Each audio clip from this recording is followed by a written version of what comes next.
Bonjour et bienvenue dans cette présentation. On essaiera de parler sur les attaques au niveau WPS, mais aussi les props sniffing. On verra comment sniffer ces props, mais aussi comment pouvoir les analyser. Je vous laisserai aussi côté ressources un script assez sympa en Python pour pouvoir en tirer les meilleures informations possibles, puisque l'outil qu'on va pouvoir utiliser, qui est TestShark, n'est pas vraiment fait pour une vue qui est intéressante, donc une analyse qui est assez intéressante. Donc il est juste là pour vous démontrer les informations les plus importantes. Donc il nous faudra coder un petit script qui nous permettra d'analyser tout ceci d'une façon plus facile. Sans plus tarder, le plan de la présentation est le suivant. Nous allons commencer par un petit rappel sur le WPS, suivi par les props, et enfin on va pouvoir attaquer ces données dans notre lab.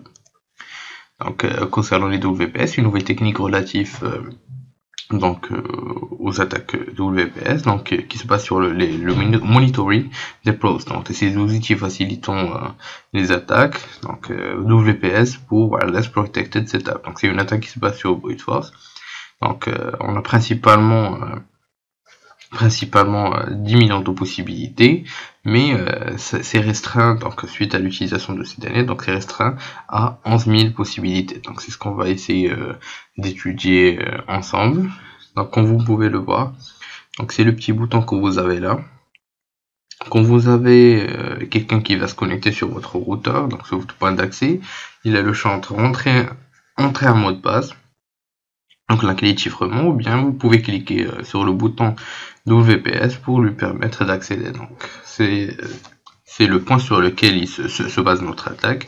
Donc on va essayer de craquer ce code PIN si on veut pour pouvoir accéder à ce réseau. Donc, comme on a dit, donc on a 10 millions de possibilités, mais seulement 11 000 sont présentes au sein, donc sont possibles à exploiter.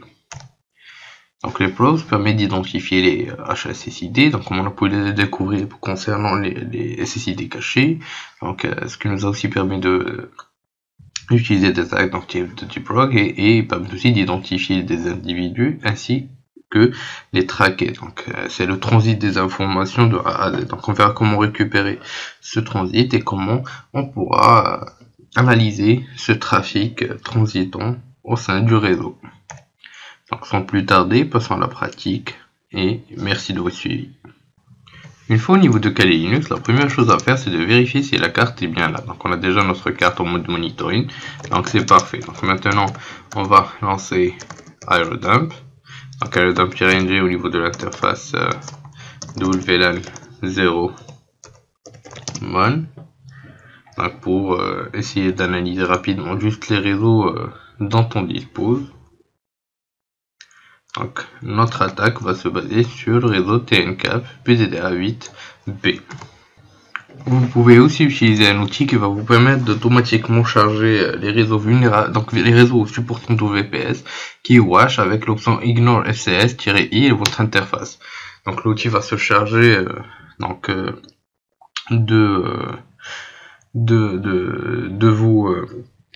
vous afficher dans tous les réseaux disponibles et supportant les WPS. Donc comme vous pouvez le voir, donc on va arrêter le scan et on va passer à l'attaque en utilisant l'outil River. L'utilisation de l'outil River est très simple. Donc River-I votre interface-B le BCCID, donc en finissant avec le "-VV". Donc on va juste pour le verbals. Donc ce qu'on va faire c'est qu'on va choisir le premier réseau. On va revenir donc juste vers l'option P et coller le BCCID. On va lancer notre attaque.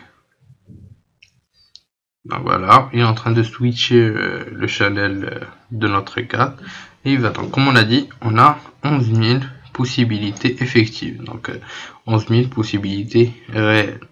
Donc il va essayer de tester tous les pins possibles, donc c'est une attaque de brute force comme on l'a dit, jusqu'à trouver le bon. Cette partie-là concerne tout ce qui est orienté props, donc données circulant au sein du réseau. Donc ce qu'on va utiliser c'est l'outil TestShark. Donc l'outil TestShark basé sur notre interface monitorée. Donc afin de pouvoir gérer tous les postes qui circulent dans le réseau, donc identifier des access points rogue, identifier des individus, traquer ce qu'ils font, etc. Donc l'utilisation de ces derniers est très simple, donc la commande qui est la suivante, et on va lancer ce dernier. Donc comme vous pouvez le voir, on a quelques informations concernant les données circulantes au sein des réseaux, donc, comme vous pouvez le voir. Donc TestShack n'est pas fait pour un affichage qui est intéressant des informations, mais juste pour avoir ce qui est des informations, disons, générales. Donc il nous faudra bien sûr coder un petit script pour permettre d'analyser plus facilement ces données.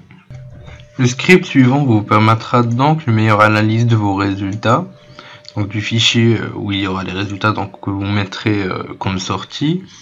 Donc on va exécuter notre requête avec Esperator et afficher juste les informations qui nous sont intéressantes, qui ont l'adresse MAC, les SSID et le temps. Donc comme vous pouvez le voir, vous pouvez customiser ce dernier comme vous voudrez et selon vos besoins.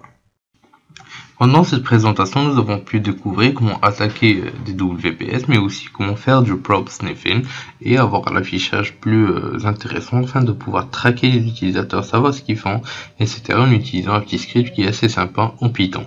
J'espère que cela a été lucratif pour vous. Je vous dis merci de votre suivi et à la prochaine vidéo.